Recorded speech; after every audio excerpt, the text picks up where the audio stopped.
Hello friends. అనగనగా ఒక అడవిలో చింటూ అనే ఉడత ఉండేది. దానికి చాలా ఆకలి వేసింది. ఆ అడవికి దూరంగా ఒక ప్రతిధ్వని లోయ ఉంది. అక్కడ మాత్రమే దొరికి అత్యంత రుచికరమైన తేనె పండ్లు ఉన్నాయి. చింటూ ఆ పండ్ల కోసం బయల్దేరింది.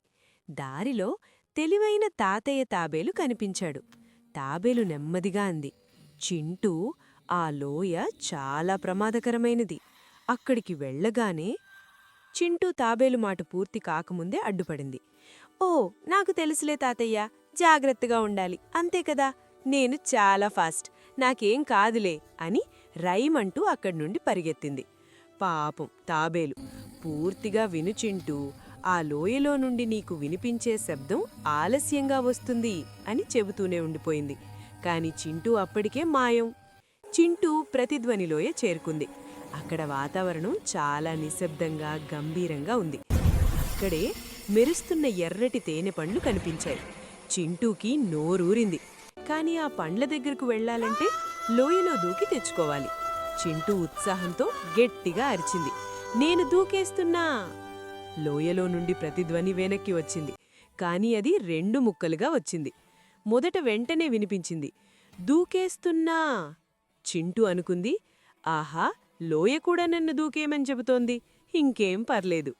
వెంటనే వెనకా ముందు చూడకుండా ఆ పండ్లవైపు గాలిలోకి జంప్ చేసింది.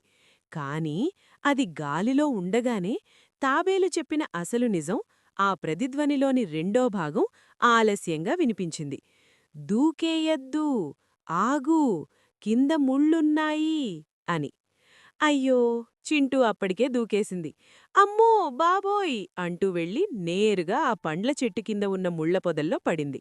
ఒంటినిండా ముళ్ళు గుచ్చుకున్నాయి. పండ్లు అందలేదు సరికదా, కదలలేక ఇరుక్కుపోయింది. కాపాడండి, కాపాడండి అని ఏడవడం మొదలుపెట్టింది. కాసేపటికి నెమ్మదిగా నడుచుకుంటూ తాతయ్య తాబేలు అక్కడికి వచ్చాడు. చింటూ పరిస్థితి చూసి నవ్వుకున్నాడు. తన గట్టి కర్రతో ముళ్లను పక్కకు జరిపి చింటూని బయటకు తీశాడు. తాబేలు చింటూతో ఇలా అంది, చూశావా చింటూ, నేనప్పుడే చెప్పబోయాను, ఈ లోయలో మనం అరిచిన వెంటనే సగం మాటే వినిపిస్తుంది. అసలైన మిగతా మాట కాసేపు ఆగి వినిపిస్తుంది. నువ్వు నా మాట పూర్తిగా వినలేదు, ఇక్కడ లోయ మాట కూడా పూర్తిగా వినలేదు. అందుకే ఈ తిప్పలు. చింటూ సిగ్గుతో తలదించుకుంది. క్షమించు తాతయ్యా, ఇక ఎప్పుడూ తొందరపడను, పెద్దలు చెప్పేది పూర్తిగా వింటాను అని మాట ఇచ్చింది. చూశారా ఫ్రెండ్స్, కేవలం ఫాస్ట్గా ఉంటే సరిపోదు, ఎదుటివారు చెప్పేది పూర్తిగా వినే ఓపిక కూడా ఉండాలి. తొందరపాటు ప్రమాదాలకు దారితీస్తుంది. మీరు మాత్రం పాఠం పూర్తిగా వింటారు కదూ? ఈ కథ నచ్చితే ఒక లైక్ వేసుకోండి.